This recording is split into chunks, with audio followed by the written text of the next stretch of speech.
After the debacle that was the Super ShowDown 2019, the WWE Universe is wondering whether the WWE can get any worse. The 10th June 2019 edition of Raw offers the fans a chance to see if the WWE is learning from the mistakes or whether they are instead looking to take them to new lows. Join us now as WrestleLamia gives you all the details on last night's Monday Night Raw and why Ryder and Hawkins lost the WWE Raw Tag Team Championships.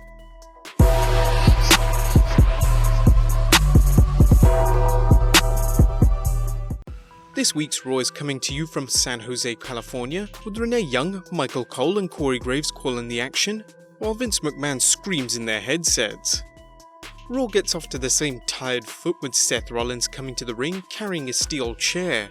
The Universal Champion boasts of destroying Brock Lesnar at Super ShowDown and tells anyone looking to win his belt that they can try to out-wrestle him or try to beat him like Brock Lesnar tried and failed. Rollins takes pride in doing what no one has done to Lesnar since 2002, leaving him in a heap. Actually, Goldberg did the same, didn't he, at Survivor Series 2016? Anyway, Baron Corbin comes out to remind Rollins he must face him again at Grounds for a rematch. Stomping Grounds, with Rollins asking Corbin what happened at Super ShowDown. Corbin blames his loss on the match's incompetent referee and tells Rollins he's spoken with WWE executives and has arranged for a special referee of his choice to call the match.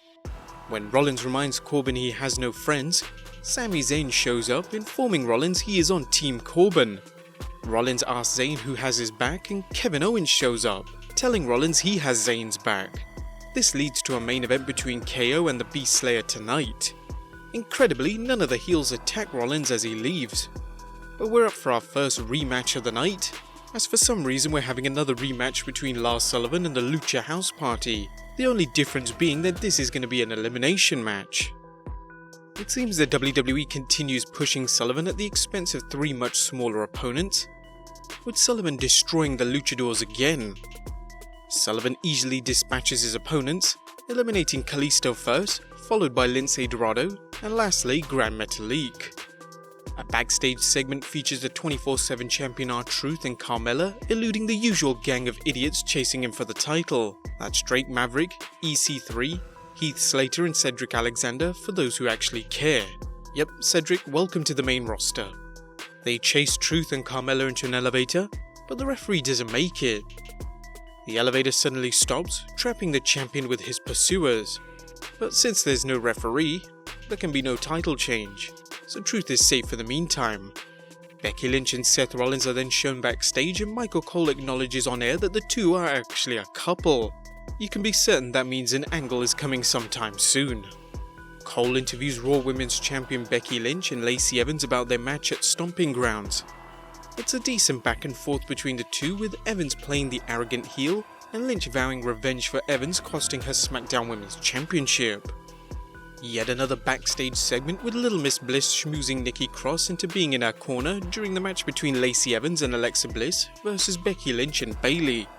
Cross says she knows what it's like to be on the outside looking in and agrees to Bliss's wish. It's Miz TV time and the Miz announces that he has the new United States Champion Samoa Joe tonight, but the Samoan submission machine corrects Miz that he was never defeated for the title. Let's face it, he's not wrong. The Miz calls Joe out for his attack on the injured Rey Mysterio last week and for crossing the line by threatening Rey's son Dominic. Samoa Joe tells Miz maybe he'll bring up his family. A one-on-one with Maurice doesn't sound too bad, to be honest. Braun Strowman comes out only to be interrupted by Bobby Lashley. Lashley reminds Joe the two have history and that he deserves a title shot rather than anyone else.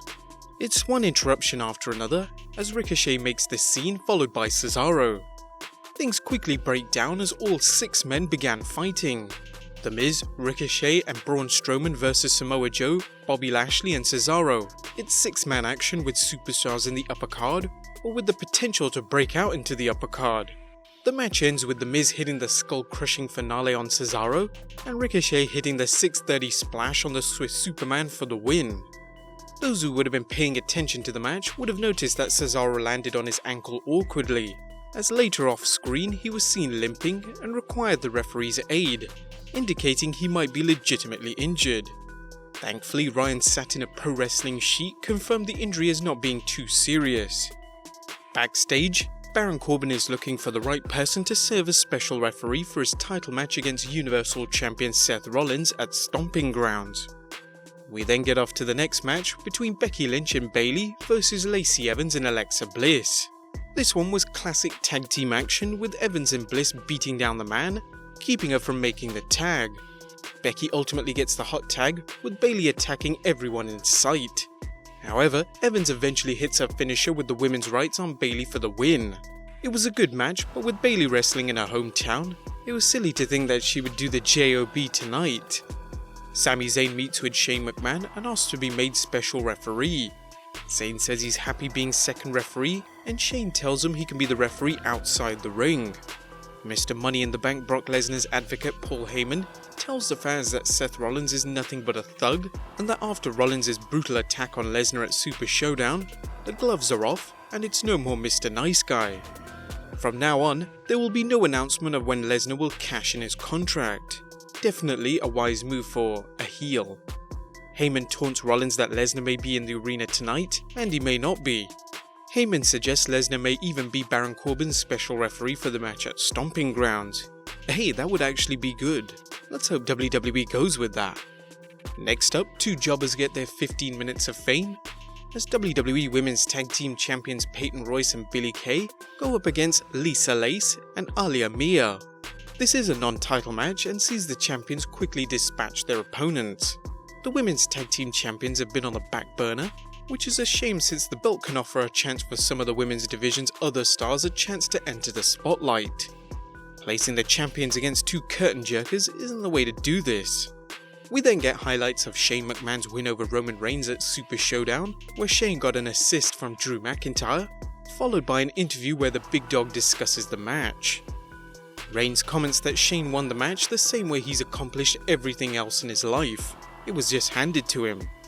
Reigns says Drew McIntyre gave Shane the win that night, but at Stomping Grounds, Reigns will kick ass and take names, with the first name being Drew McIntyre. Shane McMahon is on hand, with Drew McIntyre joining him to celebrate Shane O'Mac's huge win over Roman Reigns. McMahon notes Roman's many accomplishments, including winning the Royal Rumble twice, defeating both The Undertaker and Brock Lesnar, as well as main eventing WrestleLamia on several occasions. However, what Reigns has not done is beat the best in the world, that is Shane McMahon. The Scottish psychopath joins in and promises not only to defeat Reigns at Stomping Grounds, but to hurt him and embarrass him. Shane breaks out the champagne and celebrates with McIntyre. He brings out the Revival and tells them they can celebrate if they win the Raw Tag Team Championship tonight. And that follows with a triple threat match between the Usos, the Revival, and Raw Tag Team Champions Zack Ryder and Kurt Hawkins. The Usos not only seem determined to win the Raw Tag titles, but to emulate the Young Bucks' flurries of super kicks.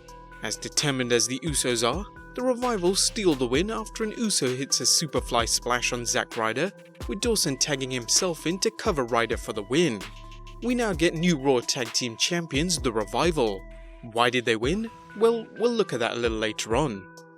Seth Rollins comments on Sami Zayn's new role as outside referee at Stomping Grounds, and the Architect says he's always ready, whatever the situation. The 24/7 champion and company are still trapped in the stuck elevator. Drake is concerned about his upcoming wedding, with everyone trying to cheer him up. R-Truth sings "We Are Family" as the elevator finally opens. Truth fights off his challengers and retreats to the elevator, making his escape. It's now time for the Firefly Fun House, with Rambling Rabbit beating Mercy with a fly swatter. Bray invites Rabbit to discuss what's bothering him, when Rambling Rabbit says it's not cool to eat your friends. Rabbit says it may be time to expose what's going on in the Fun House, which leads to Bray grabbing him and crushing him with a mallet. Bray ends the show by telling everyone that today's episode is sponsored by Ramblin' Rabbit's Bohemian Breakfast Spread. We then get the main event, Seth Rollins vs Kevin Owens in a non-title match, with guest enforcer Sami Zayn. It's everything you'd expect in a main event, with Zayn backing his bestie KO as a referee. Rollins shows he's capable of beating Owens, but not with Zayn's interference in the match.